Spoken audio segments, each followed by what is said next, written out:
ये कहानी कर्म, भाग्य और बुद्धि की है। जब तीनों में झगड़ा हुआ और उन्होंने सोचा कि हम तीनों में महान कौन है, तो उन तीनों में महान कौन है ये जानने के लिए कहानी जरूर सुने और पूरी सुने। और अगर काफी वीडियो अच्छी लगती हो तो चैनल को सब्सक्राइब जरूर करें।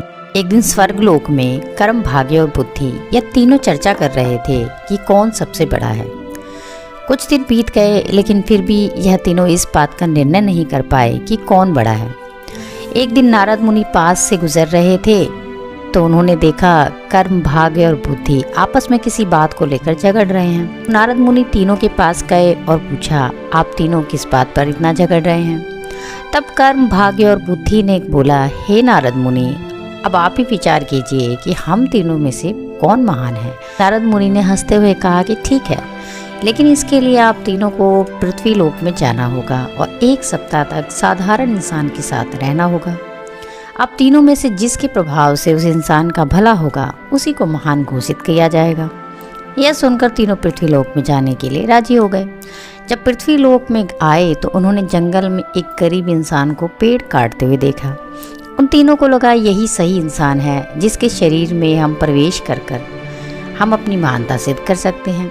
कर्म, भाग्य और बुद्धि आपस में बातें करके यह निर्णय लिया कि अब 1 सप्ताह के इस इंसान के शरीर में रहेंगे। जिसके प्रभाव से इस इंसान का भला होगा उसे ही महान माना जाएगा। बोला, सबसे पहले मैं जाऊंगा और इस इंसान का भला करूंगा। कर्म उस इंसान में प्रवेश करते ही उसकी काम करने की क्षमता दुगनी हो गई और वो प्रतिदिन जितनी लकड़ी काटता था उसे दुगनी लकड़ी काटने लगा। लेकिन वह उतनी ही लकड़ी बाजार ले जा पाता था जितना कि वह पहले बेचता था, क्योंकि ज़्यादा लकड़ी ले जाने के लिए उसके पास कोई साधन नहीं था। इसी तरह 7 दिन तक उसने ज़्यादा लकड़ियाँ तो काटी, लेकिन उन सबको बेच नहीं पाता। कोई सुधार नहीं आया। 7 दिन बाद कर्म उसके शरीर से बाहर आ गया और निराश होकर स्वर्ग चला गया। यह देखकर भाग्य बोला, कर्म तो उसको धनवान नहीं बना सका, अब मैं उसको धनवान बनाऊंगा।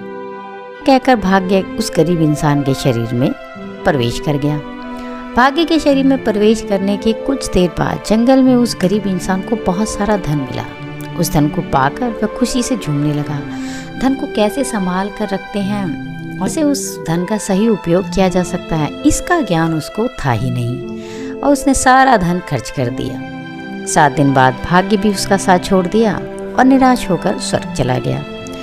बुद्धि ने भाग्य से कहा, देखना मैं कैसे इसको धनवान बनाता हूँ। बुद्धि उस इंसान के मस्तिष्क में प्रवेश कर गई और उसके प्रवेश करते ही उसको ज्ञान की प्राप्ति हुई। उसने अपनी कुल्हाड़ी की धार तेज की और जंगल चला गया, लकड़ी काटने लगा। आज उसने पिछले दिन से कुछ ज़्यादा लकड़ी काटी और सारी लकड़ियों को एक रस्सी से बांधकर खींचते हुए बाजार ले गया। उसने आज के दिन थोड़ा और ज़्यादा पैसा कमाया और उस पैसे से उसने कुल्हाड़ी खरीदी।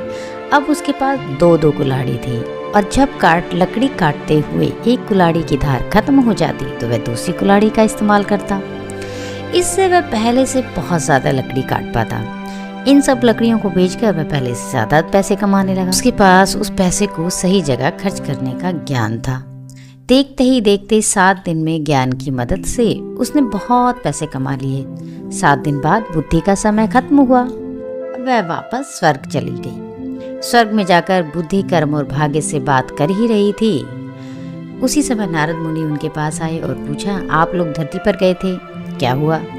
तब कर्म, बुद्धि और भाग्य नारद मुनि से कहते हैं कि जी हाँ, हम लोग धरती पर गए थे। और साथ ही कर्म और भाग्य नारद मुनि से कहते हैं, हे नारद मुनि, बुद्धि ही महान है, क्योंकि जहाँ बुद्धि होती है वहाँ कर्म और भाग्य अपने आप ही आ जाता है, इसलिए बुद्धि को महान कहा गया है। जो लोग बुद्धि से काम लेते हैं उनका भाग्य और कर्म दोनों ही उज्जवल हो जाते हैं। तो हमेशा बुद्धि से किया हुआ कार्य आपको आगे पहुंचाता है। अगर वीडियो अच्छी लगती हो तो चैनल को सब्सक्राइब और लाइक ज़रूर करें। फिर मिलते